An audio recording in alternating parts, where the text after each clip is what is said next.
Hello बच्चों, welcome to mystery of chemistry. मैं हूं आपका होस्ट और दोस्त मनीष वरियानी।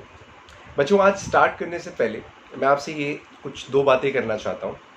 पहली बात ये, मैं आपसे माफ़ी मांगना चाहता हूं कि मैं रेगुलरली मतलब डेली बेसिस पे वीडियो को अपडेट नहीं कर पाता हूं।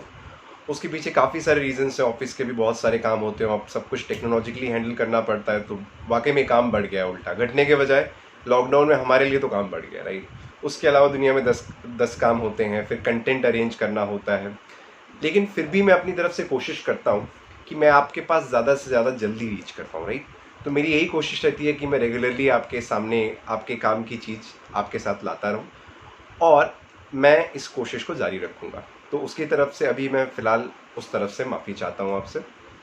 दूसरी चीज़ ये बच्चों, मैं समझता हूँ कि आप इस चीज़ को देख रहे हो, समझ रहे हो, एंड यहाँ पे सबसे बड़ी बात ये है कि मैंने ये चैनल स्टार्ट किया है ताकि मैं मैक्सिमम रीच आउट कर सकूँ, राइट। क्योंकि जब हम एक लिमिटेड दायरे में पढ़ाते हैं तब तो हमारे पास ऑप्शन नहीं होता ऑफलाइन कि हम उस दायरे को क्रॉस कर पाएँ। पर ये यूट्यूब का मैंने जो माध्यम जो मैंने अपनाया है वो सिर्फ इसलिए अपनाया है ताकि मैं ज़्यादा से ज़्यादा लोगों तक पहुंच पाऊँ, मैं अपनी बात ज़्यादा से ज़्यादा लोगों पे रख पाऊँ। और क्योंकि टीचिंग एक टू वे प्रोसेस होती है, हम सीखते नहीं हैं, सिर्फ सीखते भी हैं और सिखाते भी हैं, राइट। तो मैं सिखा भी रहा हूँ और मैं आपसे काफ़ी कुछ सीखता भी हूँ आपके सवालों के थ्रू जो आप मेरे से पूछ रहे होते हो। तो मैं चाहता हूँ बच्चों, ये सीखने सिखाने की प्रोसेस और आगे बढ़े। आप जितनों को भी जानते हो अपने में, जो आपके साथ पढ़ने वाले हैं, राइट, जो रिलेटेबल हैं इस कंटेंट से, मैं चाहता हूँ आप उनको भी बोलो, वो आएँ, इससे थ्रू पढ़ें, लाइक करें, सब्सक्राइब करें, राइट। इससे क्या होगा, इससे दो चीज़ें होंगी। एक तो भाई टू वे प्रोसेस कंप्लीट हो रही होगी। दूसरी चीज़ ये है कि आपको भी एक फेयर कंपटीशन मिलेगा, राइट। जब एक अच्छी बकेट साइज होगी हमारे पास, तो देखने वाले ज़्यादा होंगे तो पूछने वाले ज़्यादा होंगे, पूछने वाले ज़्यादा होंगे तो हम उतने ज़्यादा चीज़ों को एक्सप्लोर कर पाएंगे। बहुत बार ऐसा होता है कि हमारे दिमाग में कुछ क्वेश्चंस नहीं आते जो दूसरों के दिमाग में आ सकते हैं। तो बच्चों, आप जितने भी आपके जानने वाले हैं उनसे बोलो, इस चैनल को देखें, सब्सक्राइब करें, लाइक करें, और इसके थ्रू जो भी वो सीखना चाहते हैं वो सीखें। एंड अगर उनको अच्छा लगे तो वो भी इसी तरीके से आगे इस बात को फैलाएं। तो उम्मीद करता हूँ कि आप मेरी इस बात को, मेरी इस रिक्वेस्ट को मानोगे। तो बच्चों, बात करते हैं अब हम अपने कंटेंट की। हमने लास्ट टाइम शुरू किया था सोल्यूशंस। हमने क्या क्या पढ़ा था, हमने देखा था सोल्यूशंस में सोल्यूट क्या होता है, सॉल्वेंट क्या होता है, राइट। सोल्यूट सॉल्वेंट में क्या, किस तरीके से हम उसको डिफाइन करते हैं, राइट। उसके अलावा हमने ये देखा था कि इवेपोरेशन कैसे होता है, वेपर प्रेशर क्या होता है, बॉइलिंग पॉइंट क्या होता है, राइट। इन सब चीज़ों को हमने बेसिक्स को समझा था। फिर हमने ये देखा था कि relative lowering of vapour pressure क्या होता है, वहाँ पे हमने ये भी सीखा था, हमने पूरा डिराइव किया था। साथ ही साथ हमने एक रिड्यूस्ड इक्वेशन भी निकाली थी, जिसकी वजह से हम अजम्पशंस को हटा सकते हैं वहाँ से, मतलब हमें अज्यूम करने की, डाइल्यूट सोल्यूशन को अज्यूम करने की कोई ज़रूरत नहीं थी। लास्ट में मैंने आपके लिए ये भी लिख दिया था कि किस तरीके से हम इसको मोलालिटी से रिलेट कर पाते हैं। और साथ ही साथ लास्ट टाइम हमने कंसंट्रेशन टर्म्स भी सीखे थे, उसके बेसिस पे भी बहुत सारे सवाल आते हैं इस चैप्टर में बच्चों।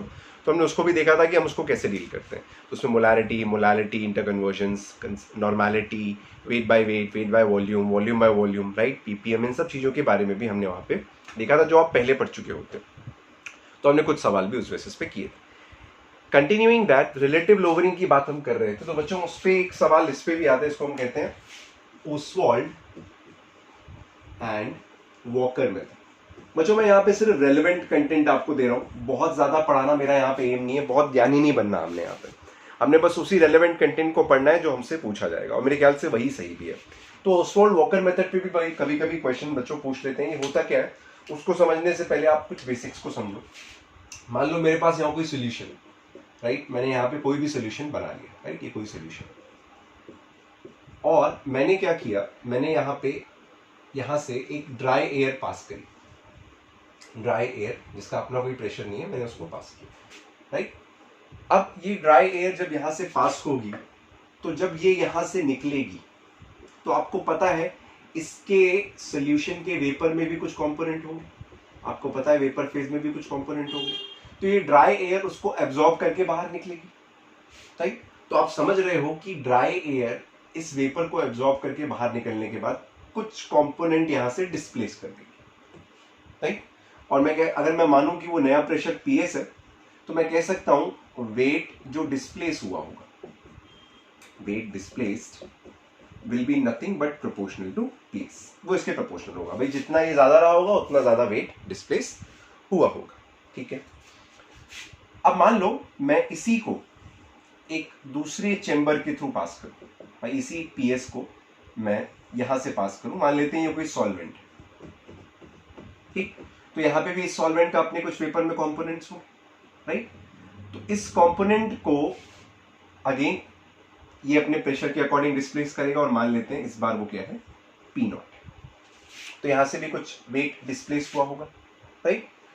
अगर मैं सिर्फ ये निकालना चाहूं कि यहां से कितना वेट डिस्प्लेस हुआ है, तो यहां का वेट डिस्प्लेस कैसे निकालेंगे बच्चों, यहां हम क्या कहेंगे, weight displaced will be proportional to, बच्चों पी नॉट तो टोटल है, पीएस आया था, पी नॉट टोटल है, तो डिस्प्लेस कितना हुआ होगा, बिल्कुल सही बात है, P not minus PS, right.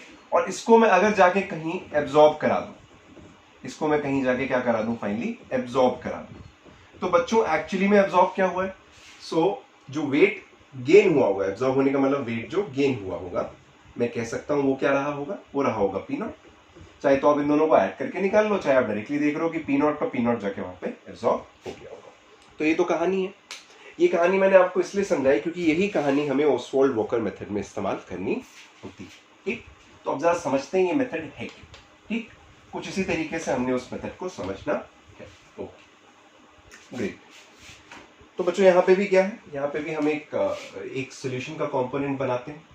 तो ये वो सॉल्यूशन है जिसके लिए हम चर्चा करेंगे पूरे सॉल्यूशन चैप्टर में। तो हमने यहाँ पे कोई सॉल्यूशन बनाया, ओके। यहाँ रखा हमने एक सॉल्वेंट, यहाँ हमने उसी सॉल्यूशंस को जो हमने बनाया है उसका जो भी सॉल्वेंट है, वो क्लोरोफॉर्म है, एसीटोन है, वाटर है, वो हमने यहाँ पे प्लेस कर दिया, ठीक। यहाँ पे हमने रख दिया सॉल्वेंट, और यहाँ पे हमने एक डेसिकेटर रखा, एक डेसिकेटर रखा, राइट।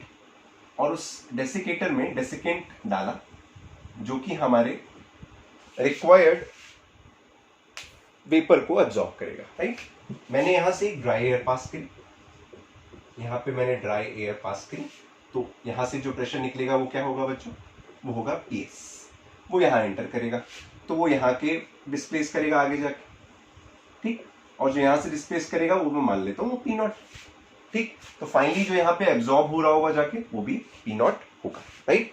आई होप आपको बात समझ में आ रही है कि यहाँ पे कुछ जाके वो एब्जॉर्ब हो जाएगा। तो अब ये बात क्या है, ये मेरा फर्स्ट चैम्बर है, ये सेकंड चैम्बर है, राइट। और ये मेरा थर्ड चैम्बर है जहां पे एब्जॉर्ब हो रहा है, ओके। काम की बात ये है कि वेट डिस्प्लेस जो हुआ है फर्स्ट चैम्बर से, वो कितना होगा, किसके प्रोपोर्शनल होगा, पीएस के प्रोपोर्शनल होगा।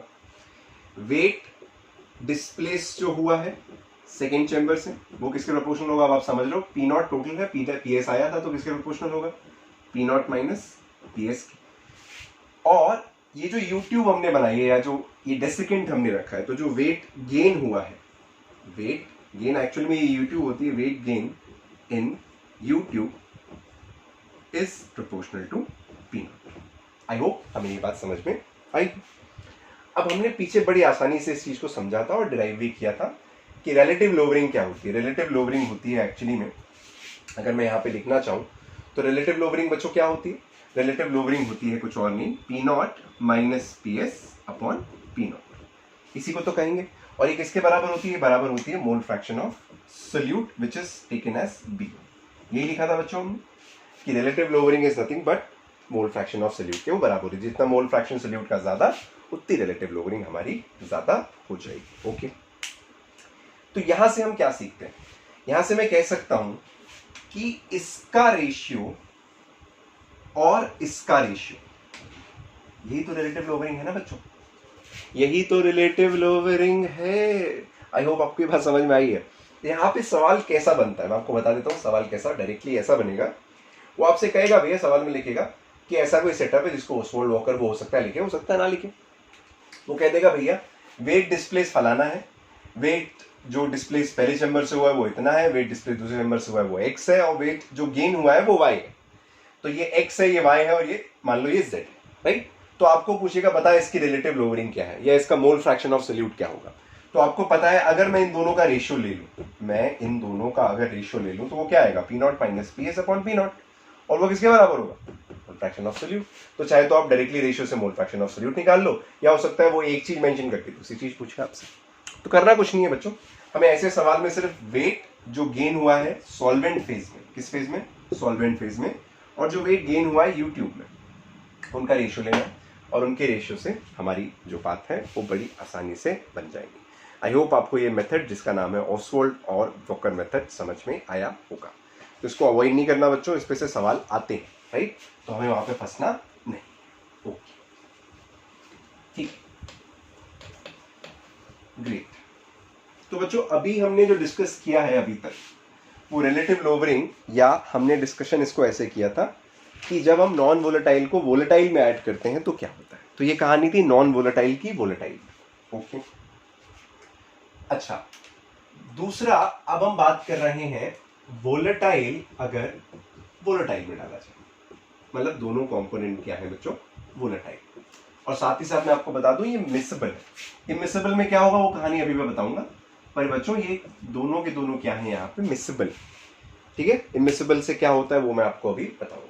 तो वोलेटाइल वोलेटाइल में पड़ा और वो मिसेबल है। ठीक है, तो कोई भी सोल्यूशन आप पिक कर लो, राइट, जो कि मिसेबल। ठीक, मान लो हेक्सेन में मैंने ऐड कर दिया हेप्टेन, ऐसा कोई सिनेरियो है तो आपको पता है हेक्सेन हेप्टेन में बड़ी आसानी से मिक्स हो जाता है, और दोनों के दोनों क्या है बच्चों, वोलेटाइल है। ठीक, तो हेक्सेन को मैं कंपोनेंट ए मान लेता हूं और हेप्टेन को मैं कंपोनेंट बी मान लेता हूं। बच्चों क्योंकि दोनों वोलेटाइल हैं तो एक ही समय पे ए के कंपोनेंट्स भी होंगे वेपर फेज में, बी के कंपोनेंट्स भी होंगे वेपर फेज में, ए के कंपोनेंट भी होंगे सॉल्यूशन फेज में और बी के कंपोनेंट भी होंगे सॉल्यूशन के फेज में। मतलब इक्विलिब्रियम अचीव होने के बाद सॉल्यूशन में भी ए बी के कंपोनेंट होंगे और वेपर फेज में भी ए और बी दोनों के कंपोनेंट होंगे। फर्क सिर्फ इतना है, अगर मुझे पता है कि boiling point of A is greater than boiling point of B, मतलब अगर ए कम वोलेटाइल है बी से, तो मैं कह सकता हूं सॉल्वेंट फेज में, क्योंकि ए कम वोलेटाइल है तो वो वेपर फेज में कम गया होगा, तो सॉल्वेंट फेज में ए का मोल फ्रैक्शन बी के मोल फ्रैक्शन से ज्यादा। इसमें तो कोई डाउट नहीं है, सॉल्वेंट फेज की बात कर रहे हैं। ओके, जबकि वेपर फेज में, जिसको हम वाई से डिनोट करते हैं, बात उलट जाएगी, क्योंकि जो वोलेटाइल ज्यादा है वही ज्यादा गया होगा। तो वेपर फेज में किसका कंपोनेंट ज्यादा होगा, अगर वेपर फेज की बात करूं तो उल्टा हो जाएगा, अगर सॉल्वेंट में ए ज्यादा है तो वेपर फेज में बी ज्यादा हो जाएगा, जिसको हम वाई से डिनोट करते हैं। आई होप ये बात तो हमें समझ में आ रही है, इसमें कोई दिक्कत आपको शायद नहीं हो, ये बात बहुत आसानी से हम समझ लें। ओके, तो बच्चों यहां पे हम अगेन क्या करते हैं, हम फिर से डाल्टन्स लॉ का प्रयोग करते हैं, और जिस तरह से हम गैसेस में कहा करते थे कि total pressure is the sum of individual partial pressure, तो उसी तरीके से यहां पे भी वही कहानी है सेम, कि जो टोटल प्रेशर है वो कुछ और नहीं होगा, partial pressure of A plus partial pressure of B. आपने Dalton's law of partial pressure पढ़ा, और पार्शियल प्रेशर ऑफ ए कैसे निकलेगा बच्चों, P not A X A plus P not B X. तो बड़ी आसानी से मैं कह सकता हूं कि टोटल प्रेशर उस सॉल्यूशन का ये होगा। ठीक, अब इसको मैं तरह तरह से चेंज कर सकता हूं। अब जैसे मेरे को पता है कि x A plus x B बराबर 1 होता है, तो अब मैं इसको रिड्यूस करना चाहूं तो मैं बहुत तरीके से कर सकता हूं। देखो मैं आपको अगर ऐसे रिड्यूस करके दिखाऊं, ये पी नॉट ए एक्स सी, मैं इसको लिख सकता हूं P not be 1 minus x, right. ये हो सकता है पी टोटल बराबर एक्स ए निकलेगा यहां से बच्चों, तो मैं लिख सकता हूं X A into P not A minus P not B, लिख सकता हूं बच्चों प्लस पी नॉट बी। तो आप देखो एक्स ए यहां से मैं लिख सकता हूं X A is equal to, देखो जरा सा, P T minus P not B, इसको इधर ले आया मैं, divided by P not A minus P not B, right. तो बड़ी आसानी से मैं बहुत सारी चीजों को यहां से डिराइव कर सकता हूं, एक्स से निकलने के बाद एक्स भी निकल सकता है। पर सिंपल सी कहानी इतनी है, ये फॉर्मूला देखो कि जो टोटल प्रेशर है वो इंडिविजुअल पार्शियल प्रेशर का सम है, और क्यों ना हो, बिल्कुल सही बात है, क्योंकि हम यहाँ पे ये नहीं मान रहे कि वो रिएक्टिंग है।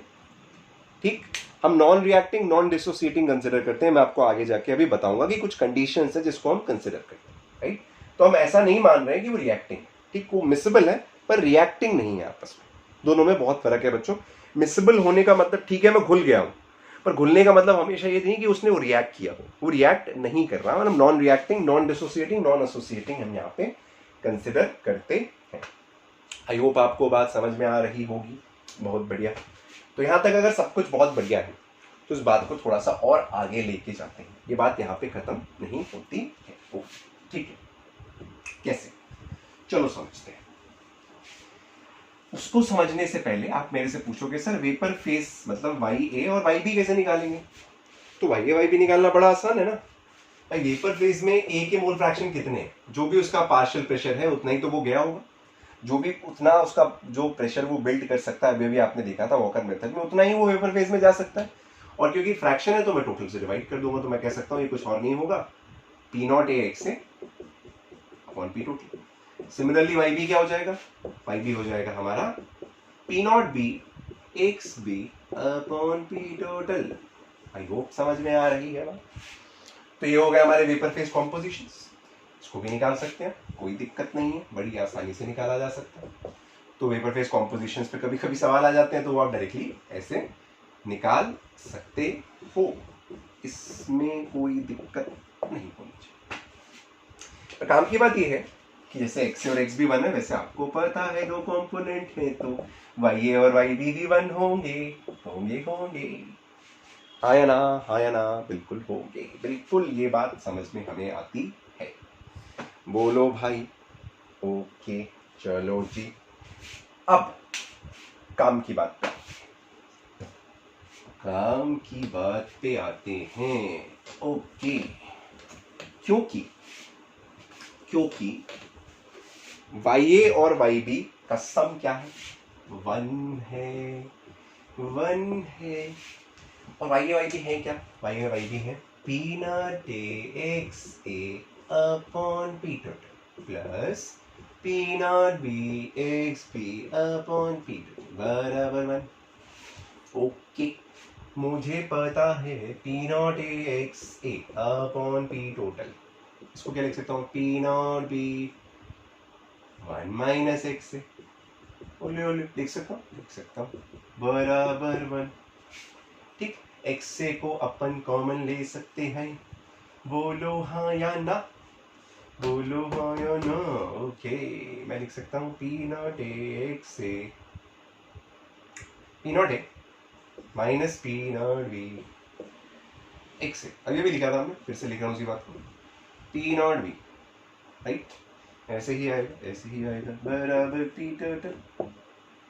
बोलो भाई हाँ या ना, बोलो बोलो बोलो। इसी को मैं लिख सकता हूँ वन अपॉन, नहीं अब चाहो तो मैं डिवाइड करूँ, चाहे मैं ऐसे भी तो लिख सकता हूँ P not A minus P not B, right, लिख सकता हूँ कि नहीं लिख सकता हूँ, लिख तो सकता हूँ, x A plus one upon P not B बराबर वन अपॉन पी टोटल। बोलो भाई, लिख सकता हूँ कि नहीं, यस और नो, लिख सकता हूँ, बोलो भाई बोलो बोलो बोलो बोलो। अच्छा, तो अगर मैं ग्राफ ड्रॉ करूं one by P versus mole fraction, versus mole fraction, भाई मैं एक्स के हिसाब से भी ड्रॉ कर सकता हूँ, वाई के हिसाब से भी ड्रॉ कर सकता हूँ। तो one by P versus mole fraction अगर मैं ड्रॉ करूं, राइट, तो one by P versus one by x draw करूं एक तरीके से, right, so one by P versus one by x draw करूं या वाई ड्रॉ करूं, मेरी इच्छा, मैं चला सकता हूँ उसको।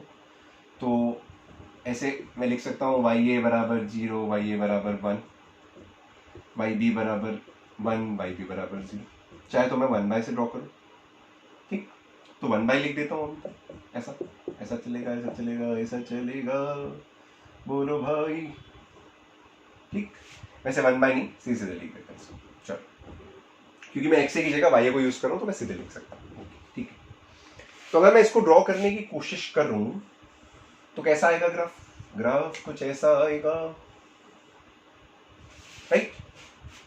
ग्राफ ऐसा क्यों आएगा, क्योंकि यहाँ पे मैं कह सकता हूं हमने क्या कंसिडर किया था कि ए कम वोलेटाइल है बी से, ए कम वोलेटाइल है बी से, तो ए कम वोलेटाइल होगा बी से, तो मैं कह सकता हूं कि ए का वेपर प्रेशर बी से कम होगा, ए का वेपर प्रेशर बी से कम होगा, तो 1/p क्या हो जाएगा, ए का ज्यादा हो जाएगा।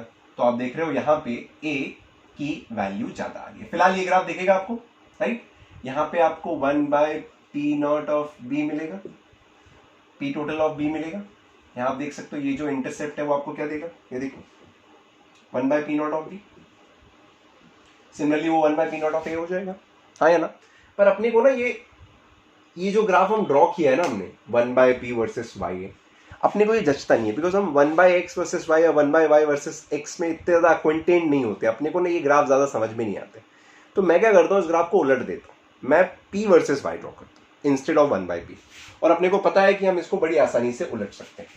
कैसे, ज़रा ध्यान देते हैं। मैं इस ग्राफ को उलटने के बाद बना के दिखाता हूँ आपको।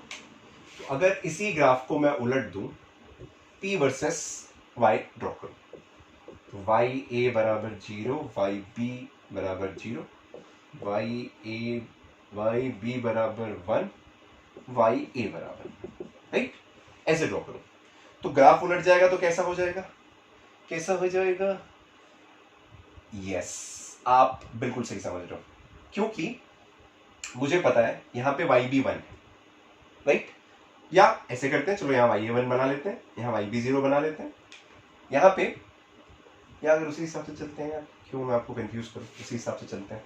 तो जरा आप ध्यान देना, मैं ग्राफ को उलट रहा हूं, एक एक्सिस कह रहा हूं, राइट, तो आप मानते हो ग्राफ कुछ ऐसा दिखेगा, बोलो हाँ या नहीं, ग्राफ कुछ ऐसा दिखेगा कि नहीं दिखेगा, दिखेगा ना, बिल्कुल सही बोल रहे हो। तो अब मैं कह सकता हूं ये है P0 ऑफ D, मतलब वेपर प्रेशर ऑफ B, ये है P0 ऑफ A, क्योंकि यहाँ पे प्योर A है और यहाँ पे प्योर B है, बोलो हाँ या ना, वेरी गुड।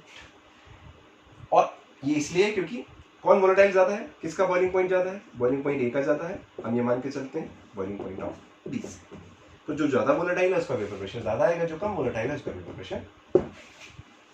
ओके, अब यहां पे आप इस बात को समझो कि अगर मैं यहां से इस पॉइंट तक मूव करूं, तो पहले तो आप ये समझो कि बहुत हाई प्रेशर पे कौन एग्जिस्ट करेगा, बहुत हाई प्रेशर पे एग्जिस्ट करेगा लिक्विड, बहुत लो प्रेशर पे कौन एग्जिस्ट करेगा, गैस, और यहां पे कौन एग्जिस्ट करेगा, liquid is in equilibrium with gas. सही पकड़े हैं, लिक्विड और गैस इक्विलिब्रियम में होंगे, आगे पीछे डायनामिक, आगे पीछे डायनामिक। आई होप बात समझ में आ रही है। तो अगर मैं इस पॉइंट ए से, ध्यान से सुनना बच्चों, बहुत इंपॉर्टेंट बात बता रहा हूं, इस पॉइंट बी तक मूव करूं, तो ए से जैसे ही मैं इस पॉइंट सी पे पहुंचूंगा और फिर मैं इस पॉइंट डी पे पहुंचूंगा, तो एट पॉइंट सी,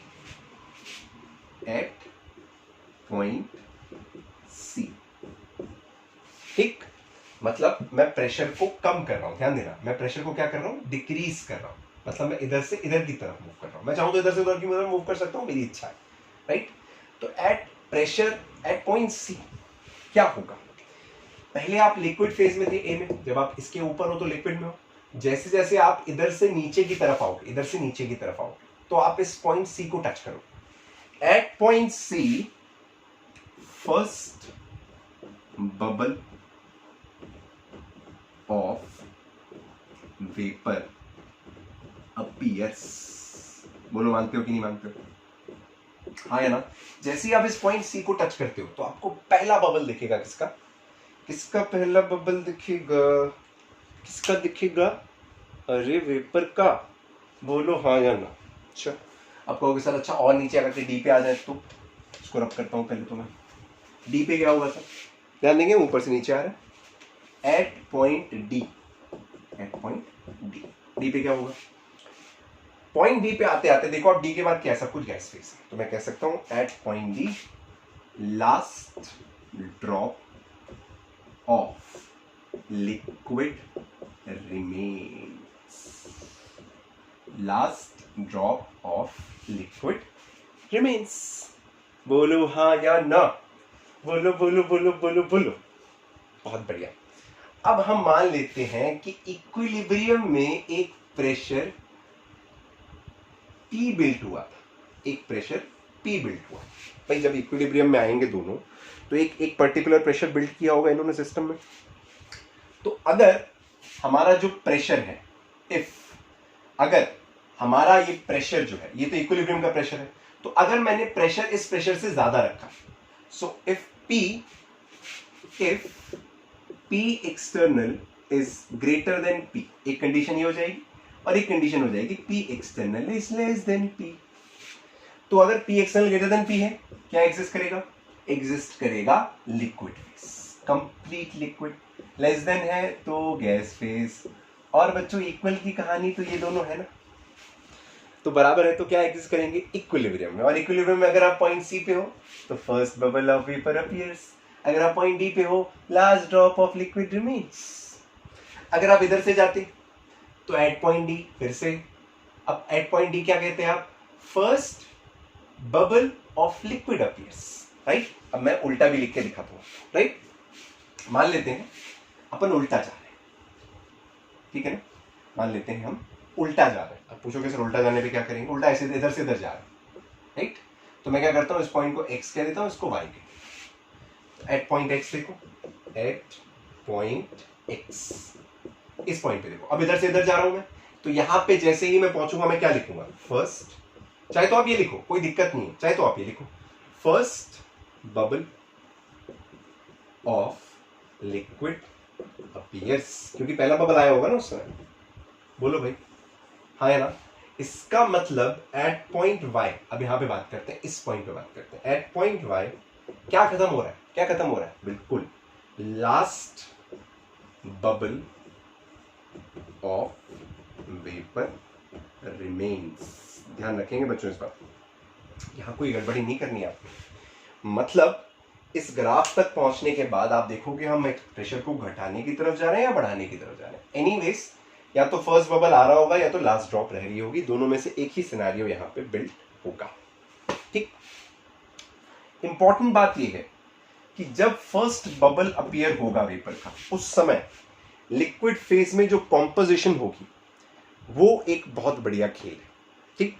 अब उसके लिए मैं आपको दो एक्सपेरिमेंट पिक करके समझा, ठीक। ये बात यहां तक ठीक है? ठीक है।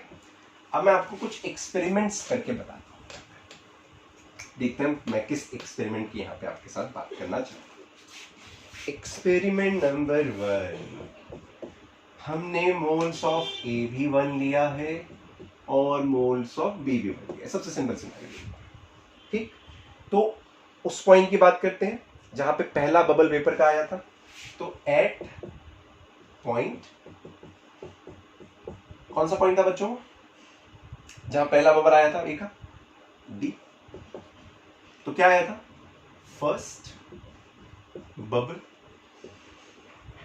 Of vapour appears, sorry point C appears, यही था।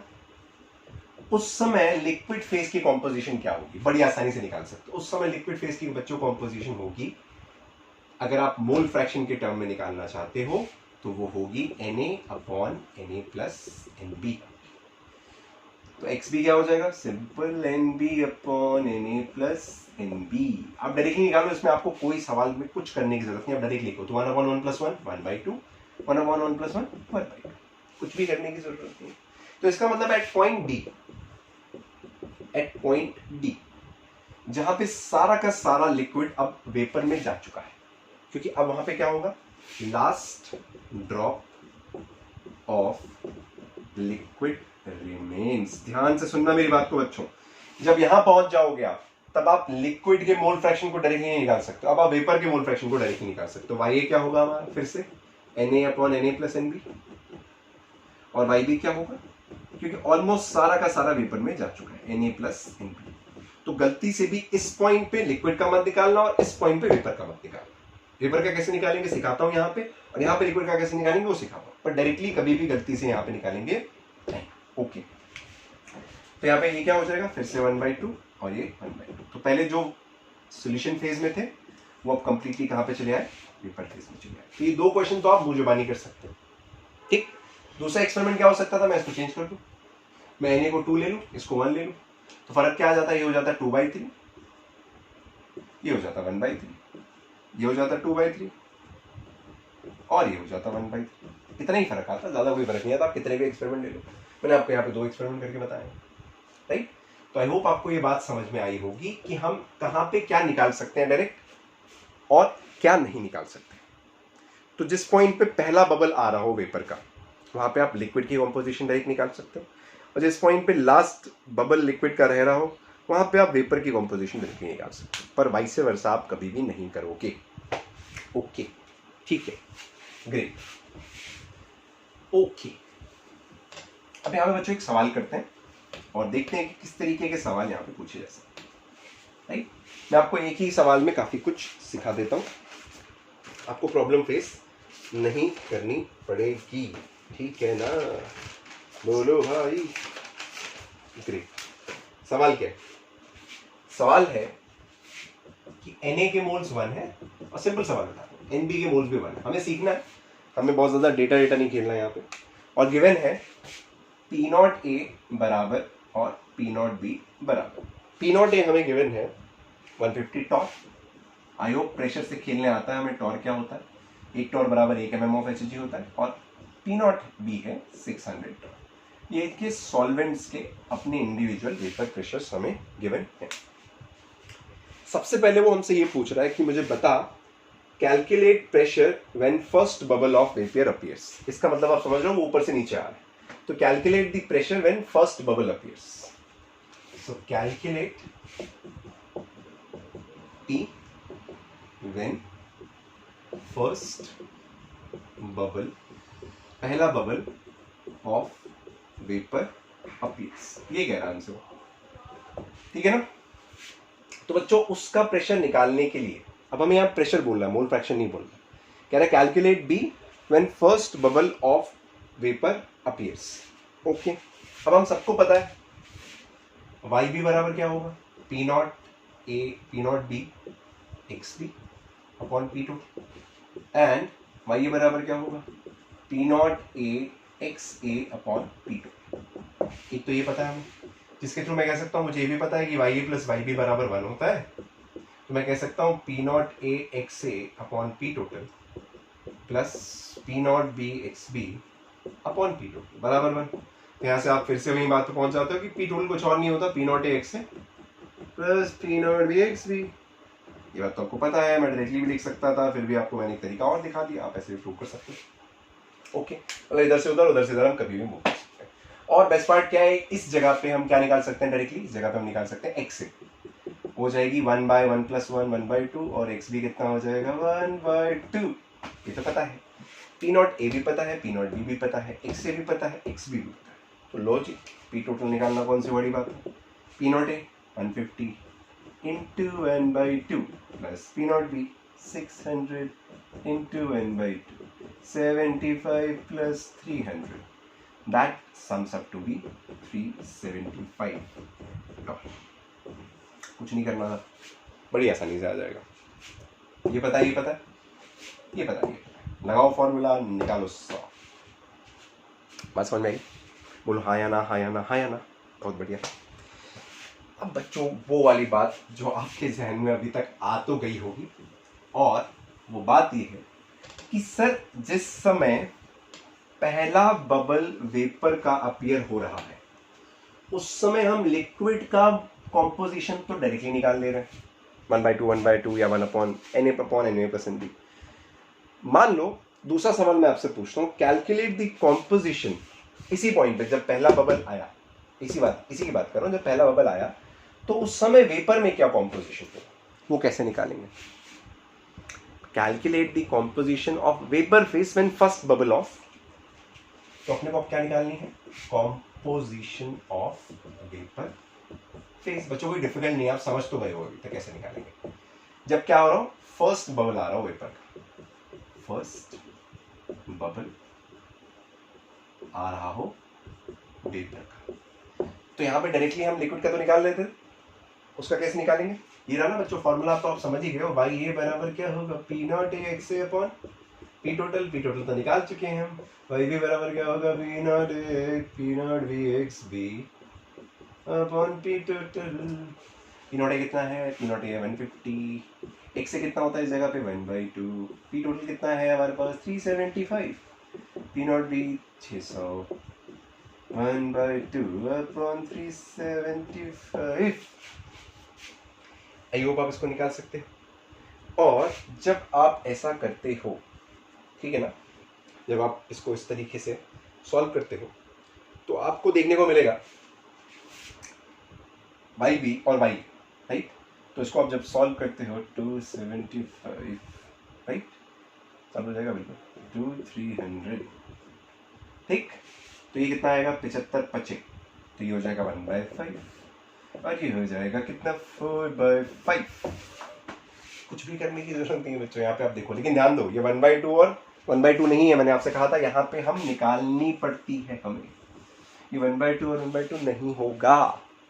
आई होप ये दो सवाल समझ में आए। हमने क्या किया, जिस समय पहला बबल वेपर का अपीयर करना है तो उस समय हमने प्रेशर कितना था पहले वो निकाल लिया, वो हमारे यहाँ काम आ गया। उस समय फिर हमने वेपर फेज की कॉम्पोजिशन भी बड़ी आसानी से निकाल ली। अब इसी पे दो उल्टे सवाल भी बना सकते हो। अब वो मेरे से कह सकता है कि, ध्यान देना, वो मेरे से कह सकता है कि मैंने प्रेशर और कम किया, कम करता गया और अब लास्ट ड्रॉप ऑफ लिक्विड बची। क्या बची है, लास्ट ड्रॉप ऑफ लिक्विड, ठीक। बच्चों ध्यान देंगे, इस समय पे हम क्या निकाल सकते हैं डायरेक्टली, वाई ए क्या होगा 1/2 और वाई बी क्या होगा बच्चों 1/2। बोल रहा है कि जब लास्ट ड्रॉप ऑफ लिक्विड बची है तो तब बता, उस समय बता कि टोटल प्रेशर क्या है उस समय का। पूछा उस समय क्या तू मेरे से बता सकता है कि टोटल प्रेशर कितना होगा जब लास्ट ड्रॉप ऑफ लिक्विड बची है। बता सकते हो कि नहीं, बता सकते हो कि नहीं, एक तो ये पूछ सकता है। और दूसरा वो पूछ सकता है कि जब लास्ट ड्रॉप ऑफ लिक्विड बची है तो उस समय कॉम्पोजिशन क्या होगी लिक्विड की। तो लास्ट ड्रॉप ऑफ लिक्विड पे प्रेशर पूछ रहा है वो मेरे से, और लास्ट ड्रॉप ऑफ लिक्विड पे कॉम्पोजिशन पूछ रहा है। तो लास्ट ड्रॉप की अगर हम बात करें यहां पे, तो आप समझने की कोशिश करना, वाई ए 1/2 वाई बी 1/2 तो हम लिख सकते हैं। जो प्रेशर है पी टोटल वो कैसे निकलता था, P not A X A plus P not B X B, और यही तो टोटल प्रेशर होता है। आई होप हम यहाँ पे इस बात को समझ पा रहे हैं, इसमें कोई दिक्कत यहाँ पे अभी होनी नहीं चाहिए मेरे ख्याल से, ठीक। तो हमें ये समझ में आ रहा है कि उस समय लिक्विड का प्रेशर जानने के लिए अपने को एक्स ए और एक्स बी चाहिए, और यही इसका दूसरा सवाल है कि उस समय लिक्विड फेज में कॉम्पोजिशन क्या होगी जब ये सब कुछ हो गया होगा। तो बच्चों इसके दो तरीके हैं निकालने के, मैं आपको सिंपल और पहला तरीका बताता हूँ। अब ये भी आपने देखा कि जब पहला बबल आया था वेपर का, उस समय वेपर की कॉम्पोजिशन क्या थी, 1/5 और 4/5। ये वाई ए था और ये वाई बी था, यही तो था। तो बच्चों जब आपने प्रेशर घटाते घटाते घटाते घटाते वहां ले आए, जब लास्ट ड्रॉप लिक्विड का बचा, तो उस लास्ट ड्रॉप में यही कॉम्पोजिशन होगी हमेशा, टेंशन लेने की जरूरत नहीं है। मतलब एक्स ए और एक्स बी कुछ और नहीं, 4/5 और 1/5 ही होगा, ठीक है ना। तो आपको कुछ करने की जरूरत नहीं। जब पहला बबल आया था वेपर का तो हमने उस समय वेपर की जो कॉम्पोजिशन निकाली थी, और जब लास्ट बबल बचेगा लिक्विड का उस समय जो लिक्विड की कॉम्पोजिशन होगी वो हमेशा बराबर होगी, हमेशा क्या होंगी, बराबर हो, राइट। इसको चाहे तो मैं मैथमेटिकली डिराइव करके या निकाल भी सकता हूँ, इसमें कोई बड़ी बात नहीं है, क्योंकि अपने को पता है वाई ए अभी भी क्या है, P not A X upon P two, right, और वाई बी क्या है, P not B X B upon P two, right. और अपने को पता है एक्स से प्लस एक्स बी क्या होगा, 1 होगा, राइट। तो मैं यहाँ से लिख सकता हूँ एक्स ए की वैल्यू कितनी है, P total Y A upon P not है plus P total Y B upon P not B, लिख सकता हूँ बच्चों, राइट। तो इसी को ड्राइव करते करते अगर मैं आगे चलूँ तो मैं इसको ऐसे लिख सकता हूँ, P total Y A upon P naught plus P total 1 minus Y A upon P not B बराबर 1। लिख सकता हूँ बच्चों। तो इसको जब मैं ड्राइव करके इसको आगे लेके जाऊं तो यहां से मैं डायरेक्टली अपने एक्स ए और एक्स बी की वैल्यू निकाल सकता हूँ। क्यों? क्योंकि मैं यहाँ से डायरेक्टली पी टोटल निकाल सकता हूँ। ठीक, तो मेरे को पी नॉट पता है, वाई पता है, वाई पता है, पी नॉट भी पता है, तो क्या मैं यहाँ से पी टोटल निकाल सकता हूँ? बिल्कुल निकाल सकता हूँ। देखो देखो देखो देखो, अगर आप मान लो आप ये बात मानने को तैयार नहीं हो तो मैं यहाँ से क्या कर रहा हूँ, मैं यहाँ से पी टोटल निकाल रहा हूँ। देखो पी टोटल की वैल्यू क्या होगी, पी टोटल अगर मैं कॉमन निकालूँ तो ये क्या है, Y A upon P not A plus Y B upon P naught Y 1 minus Y A upon P not B which is equals to 1। तो अगर मैं वैल्यू रखूँ पी टोटल वाई ए की वैल्यू कितनी होगी बच्चों इस समय? इस समय देखो कितनी वैल्यू है वाई ए की, 1/2। सो 1/2। पी नॉट ए की वैल्यू कितनी है बच्चों?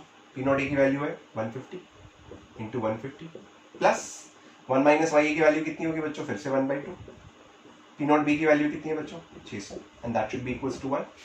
इसको अगर मैं सॉल्व करूं तो P total comes out to be 240 torr. ये लो जी, आपका सवाल सॉल्व हो गया।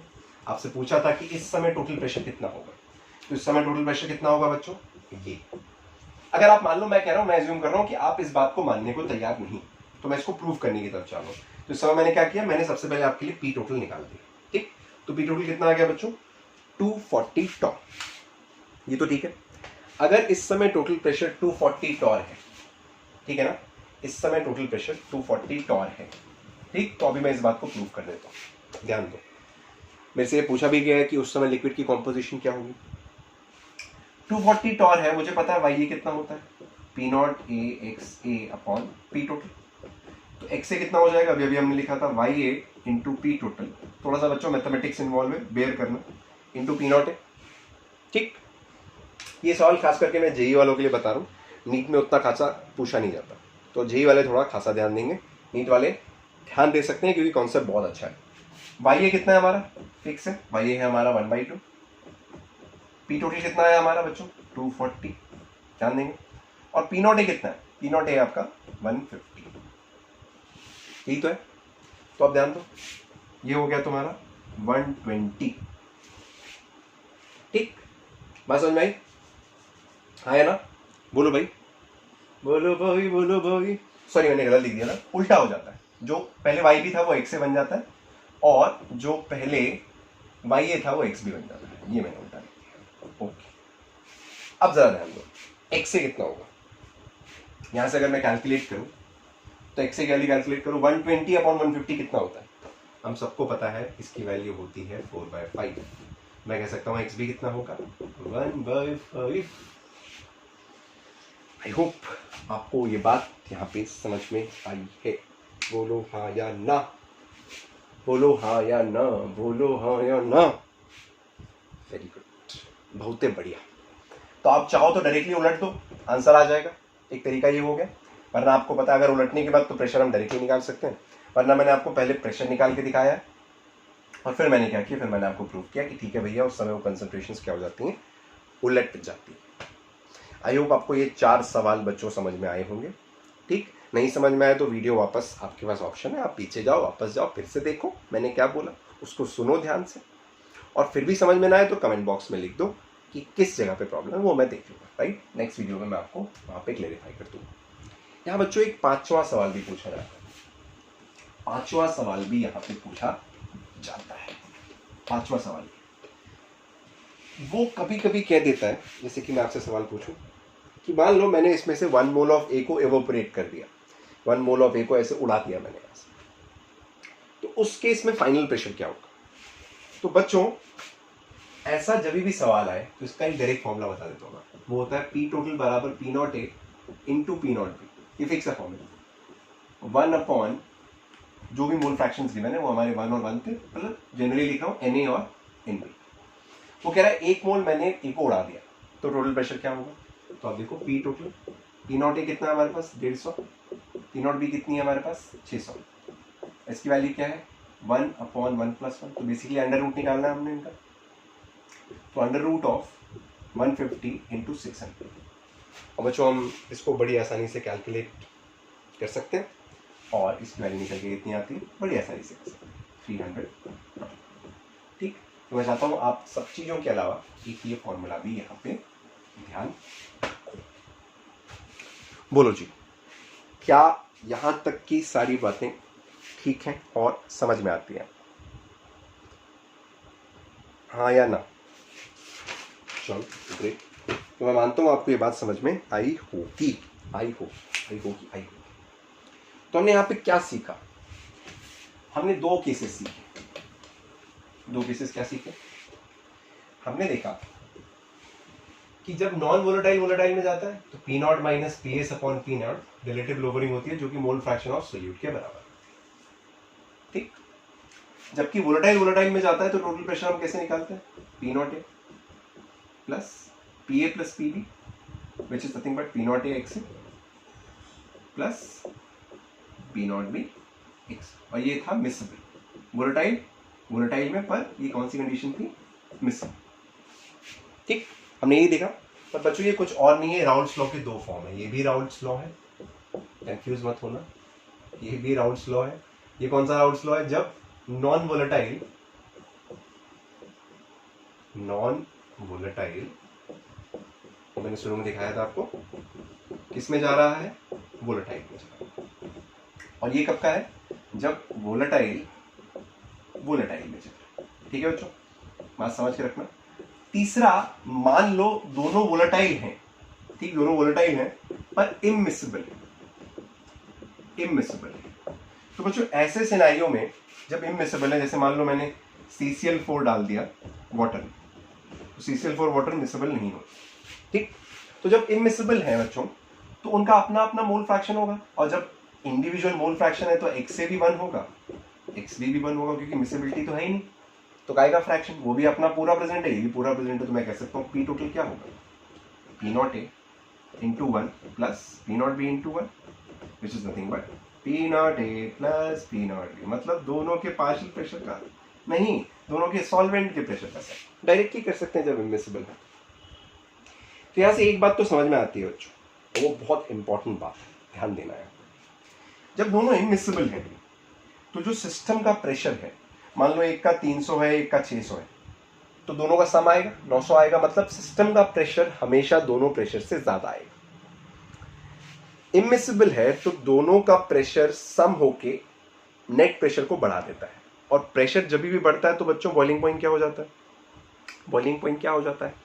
कम हो जाता है।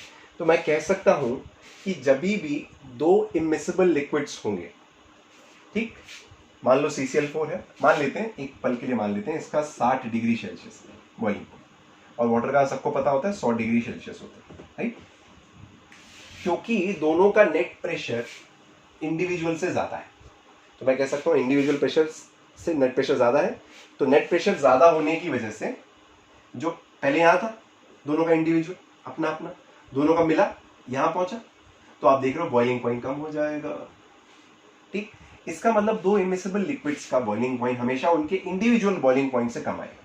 तो मैं कह सकता हूं यहाँ पे जब भी आप इसको मिक्स करोगे और थोड़ी देर के लिए आप उसको स्टर कर दो ना, मैकेनिकल स्टरिंग की वजह से आप उसको मिक्स करो और बॉईल करने की कोशिश करो, तो आप देखोगे कि इनका जो बॉइलिंग पॉइंट आपको यहाँ पे रीच होगा वो लेस देन 60 डिग्री सेल्सियस होगा। तो सबसे छोटे वाले से भी कम आएगा, 100 से तो कम आएगा या 60 से भी कम आएगा। क्यों?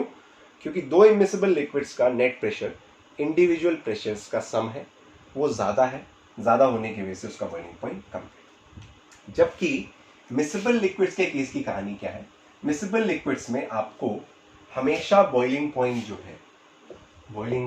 है वो दोनों के बीच में मिलेगा, अगर आप उसको मिक्स कर दो तो बॉइलिंग पॉइंट क्या होगा? In between the components boiling point. ठीक, मान लो ये दोनों मिसिबल होते तो जो मेरा बॉइलिंग पॉइंट यहां पे आता वो 60 से तो ज्यादा होता पर 100 से कम होता, मतलब इन बिटवीन आता। तो अगर इमिसिबल है तो छोटे वाले से कम, मिसिबल है तो दोनों के हमेशा बीच में आएगा। बच्चों ये बात काट बांध के दिमाग में बिठा लो। ठीक, ये बात बहुत काम आएगी। कभी कभी इस पे भी सवाल पूछ लिए जाते हैं और हम नहीं चाहते कि किसी तरीके का कोई भी कन्फ्यूजन यहाँ पे बना रहे। ठीक, आई होप ये बात यहाँ तक आपको समझ में आई होगी। मुझे नहीं लगता यहाँ पे अभी तक कोई आपको दिक्कत है, और है तो आपके पास बहुत ज़्यादा बड़ी प्रिविलेज है कि आप इस वीडियो को ऐसे पीछे लेके जा सकते हो और फिर से उस चीज़ को क्रॉस देख सकते हो। और फिर भी दिक्कत है तो आपके पास ऑप्शन है, you can always comment and I obviously address to that, don't worry, I always try and address the problem, right. And आपके सजेशंस भी मैं हमेशा देखता रहता हूँ, तो डोंट वरी अबाउट दैट। मेरे माइंड में है जो भी आप लिख रहे हो कि और क्या चीज़ें सर हमें चाहिए, वो मेरे माइंड में है। I will try my best कि मैं आपको वो भी डिलीवर बहुत जल्दी से जल्दी कर पाऊँ, ठीक है ना। तो आई होप बच्चों ये बात यहाँ तक आज की हमें समझ में आई है, राइट। एंड आई होप यहाँ तक कोई दिक्कत हमें नहीं ना। ग्रेट। तो ये थे राउल्स लॉ के दोनों फॉर्म, एक लोवरिंग के फॉर्म में था, मतलब नॉन वोलेटाइल वोलेटाइल में था। एक था हमारा जब वोलेटाइल वोलेटाइल में होता है, वोलेटाइल वोलेटाइल एक मिसेबल वाला केस है, एक हमारे पास इमिसेबल वाला केस है, इसको हम यहाँ पे डिस्कस कर रहे थे। ठीक है जी, तो अभी के लिए इतना ही। ठीक, वापस मिलेंगे, इसको आगे करेंगे। सवाल भी थोड़े बहुत मैं आपको दिखाऊंगा किस तरीके के पूछे जाते हैं, राइट। हम यहाँ पे एग्जैक्ट सवाल सॉल्व नहीं कर रहे, पर मैंने आपको ये एक सवाल जो आज कराया ये बहुत इंपॉर्टेंट है। इसमें एक्चुअली 5 क्वेश्चन थे, पाँचों के पाँचों मैंने आपको बताया। इसको अच्छे से समझ लेना और ध्यान से पढ़ना इसको, राइट। तो मिलते हैं फिर से अगले वीडियो में आगे के पोर्शंस के साथ एंड इसी को लिंक करते हो। सो थैंक यू, अलविदा।